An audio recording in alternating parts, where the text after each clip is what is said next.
Hello everyone, I'm Tom Hanks and I'd like to talk to you guys about a couple of things, mainly two things. Firstly, I am now at 988 subscribers as I'm recording this. So again, welcome to all the new subscribers, welcome to all the new viewers. Keep going strong, keep sharing my videos. Thank you for all your support, for the ones that have been sticking around for a longer time now already. There's a couple of people who have been around for months, if not a year already, and they are still watching my videos. They are still supportive, and I appreciate that a great deal. Thank you very much.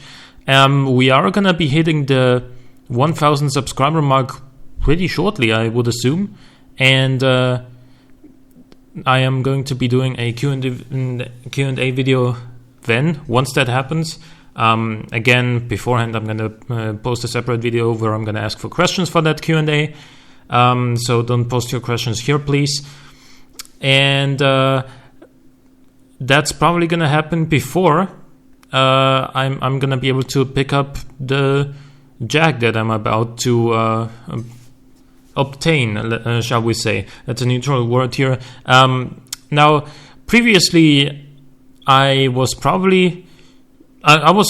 pretty much invested in the idea of buying a used XF, and reason for that is that you can have them for a pretty not cheap price. Obviously, it's still a relatively new car, and it's a Jag that it has never been cheap. But you can pick one of those up for less than 20 grand. I wanted an XF with a V8. Not really. Didn't really matter which version of the V8, but you know, I've been looking on the internet, and the only really viable option, the only one I could find that was in good enough condition, or let's say low enough mileage, was a 4.2 liter V8, 298 horsepower. Year 2008, 103,000 kilometers on the clock. And that's pretty decent for 18,900 euros. Might still be an option. However, I am in love with the new Jaguar XE, and I could lease a Jaguar XE S, and that would be a new car then, which has a lot of benefits over buying a used car. For example, if something breaks, I have warranty. I can just put it into a workshop and not worry about it. I'll get a replacement vehicle for the time being, and it'll get fixed for free. Well, if I buy a used XF, sure, I don't have to pay the monthly rates for the leasing, because there's no leasing involved then. But if something breaks, well, first of all, you gotta find the parts somewhere on the cheap, because if you buy them directly from Jaguar, they're gonna cost a fortune.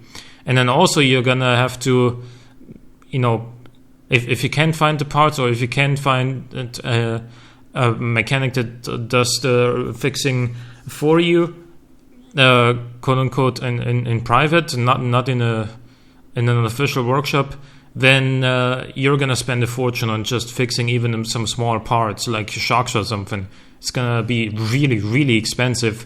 Whereas if you have to do that on a new car or a car that you're leasing, you have warranty, and it's going to cost you nothing. And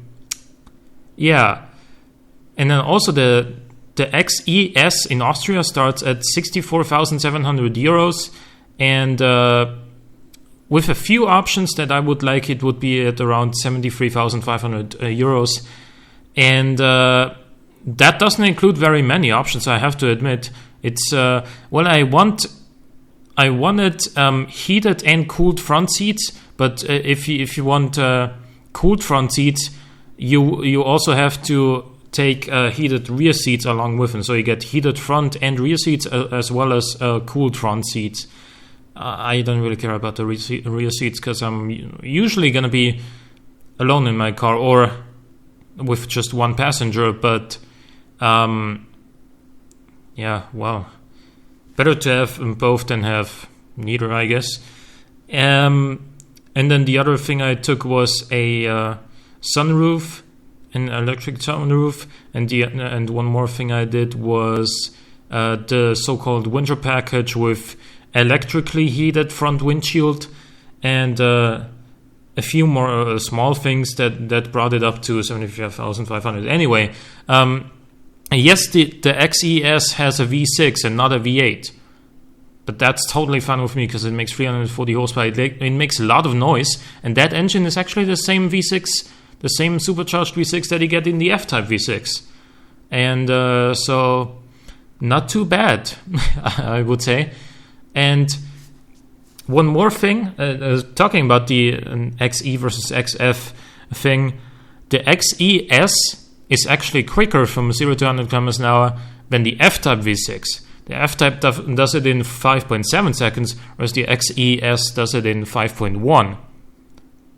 So that would actually be really cool to have an everyday usable car with 4 seats, plenty of comfort, and a V6 engine that will do 0 to 100 km an hour in 5 seconds flat, which is also quicker than a true sports car in the F-Type V6. Just saying, that would be awesome. And the only thing I don't know is when I'm leasing this, how much do I have to pay in advance? Like what percentage of the overall price do I have to pay in advance? Because that percentage varies from manufacturer to manufacturer.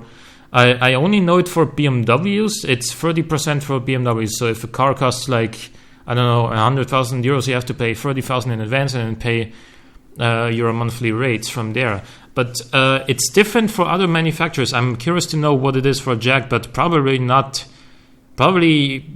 also 30%, which I think is the maximum it can possibly be legally, or how do you say that? By law, it can't be over 30%. If I'm not mistaken, I could be wrong there, but I think as far as I know, that's as high as it can go. So if the car costs 73,500 euros new, then 30% of that would be around 22,000 euros. Yeah. Let's see if it's too expensive though. I might have to go with the next strongest, with the next weakest version of the XE. That is the 250 horsepower turbo 4-cylinder. And yes, it's a 4-cylinder. When I originally set out, I want a V8. But also that 4-cylinder is a good engine. It makes 250 horsepower. It is actually a retuned Ford EcoBoost engine, for those of you who didn't know. And it makes plenty of power, and it's like really economical. So, I mean, that wouldn't be that bad, and it looks the same as the S, only that it doesn't say S on the main grille and on the back. So, and that car starts at 40,000 euros, just over 40,000 euros, which is significantly less than the S. So that's pretty much the worst case scenario that could happen, and it's still a pretty good outcome overall, I'd say, because I just love the way this thing looks. I love the way that it has some completely new suspension and everything, and it gets a great gearbox. It drives really well. I would be really stoked to get that, even if it's only a 4-cylinder turbo. Although, of course, I'm hoping I can get the S version. So that's pretty much the news as far as it goes. As far as the car purchasing goes, yeah. Let me just if all else fails, I could still. I mean, if I'm not gonna lease a new car, I could still buy that 4.2 liter XF, which is also a great car. Although, of course, it's nowhere near as economical as the XE. It uses quite a lot of fuel, but that wasn't my biggest concern to begin with. So I don't know hoping to get the XES is what I'm saying in short. If I can't, then I have more options still. So, well, that's pretty much all there is to say there. Hope you guys enjoyed. Thank you for listening to me. Thank you for watching. Thank you for your continued support and for sticking around.